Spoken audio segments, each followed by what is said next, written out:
नमस्कार प्यारे दोस्तों, स्वागत है आपका यूट्यूब चैनल लाइक पर। दोस्तों, आज हम लोग महिलाओं का शिष्टरूपण प्रतिषेध अधिनियम 1986 का क्वेश्चन आंसर सेट करेंगे, जो आने वाली परीक्षा एमपी एडीपीओ के लिए काफ़ी महत्वपूर्ण है।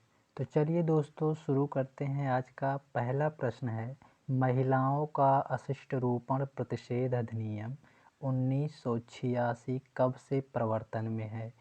4 विकल्प दिया है। पहला है 2 अक्टूबर 1986 से, दूसरा है 2 अक्टूबर 1987 से, तीसरा है 10 दिसंबर 1987 से, चौथा विकल्प है 5 जनवरी 1988 से।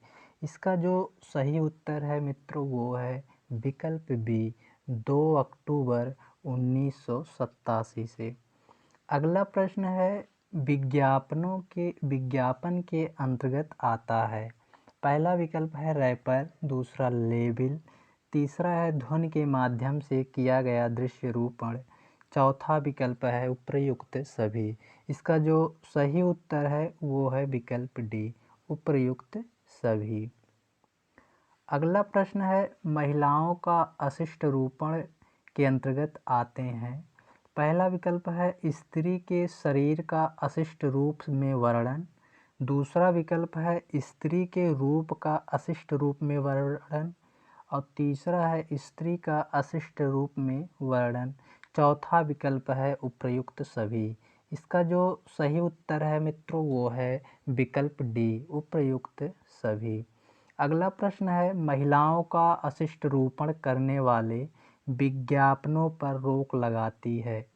पहला विकल्प है धारा 5, दूसरा धारा 4, तीसरा धारा 3, चौथा है धारा 2।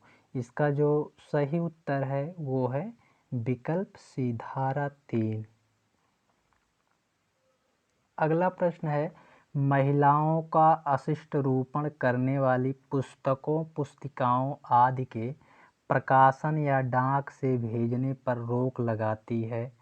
पहला विकल्प है धारा 3, दूसरा है धारा 4, तीसरा है धारा 5 और चौथा है धारा 6।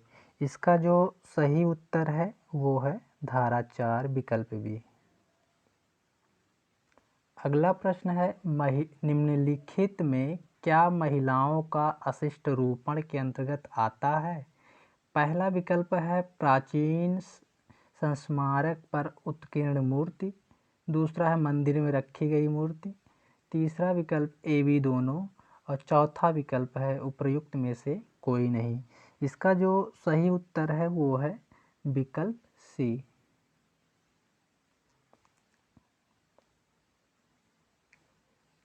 अगला प्रश्न है, इस अधिनियम के उपबंधों का उल्लंघन करने वाला दंडनीय किया जाएगा।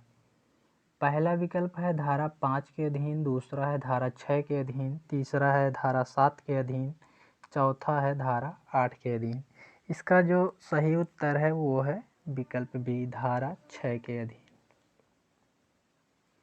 अगला प्रश्न है, कोई व्यक्ति जो इस अधिनियम की धारा 3 या 4 के उपबंधों का उल्लंघन करता है वह दंडनीय होगा। पहला विकल्प है कारावास से जिसकी अवधि 2 वर्ष तक हो सकेगी, दूसरा विकल्प है जुर्माने से जो 2000 रुपये तक हो सकेगा, तीसरा विकल्प है 1 या 2 दोनों, मतलब उपर्युक्त 1 या 2 से, और चौथा विकल्प है उपर्युक्त 1 एवं 2 दोनों से।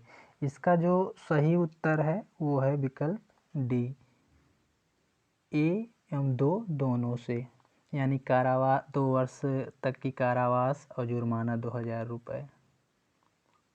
अगला प्रश्न है, इस अधिनियम के अधीन अपराध होता है।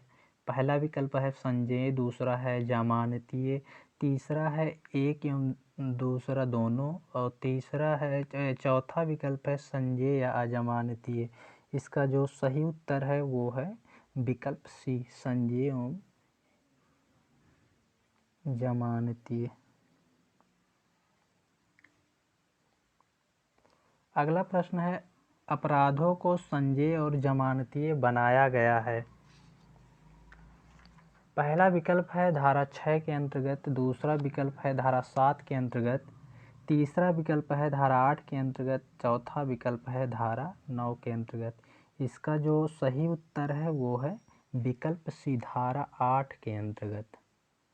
अगला प्रश्न है सद्भाव से किए गए कार्यों हेतु संरक्षण प्राप्त है। पहला विकल्प है धारा 7 के अंतर्गत, दूसरा है धारा 8 के अंतर्गत, तीसरा है धारा 9 के अंतर्गत, चौथा है धारा 10 के अंतर्गत। इसका जो सही उत्तर है वो है विकल्प सी, धारा 9 के अंतर्गत सद्भाव से किए गए कार्यों हेतु संरक्षण प्राप्त है। अगला प्रश्न है कंपनियों द्वारा अपराध को दंडनीय बनाया गया है।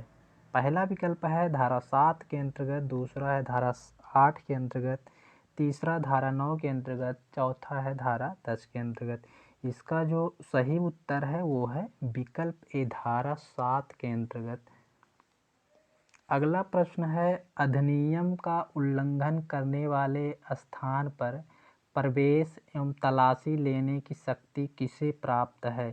पहला विकल्प है राज्य सरकार को, दूसरा है राज्य सरकार द्वारा प्राधिकृत कोई राजपत्रित अधिकारी को, तीसरा विकल्प है केंद्र सरकार द्वारा प्राधिकृत कोई राजपत्रित अधिकारी को, और चौथा विकल्प है या तो 2 या तो 3।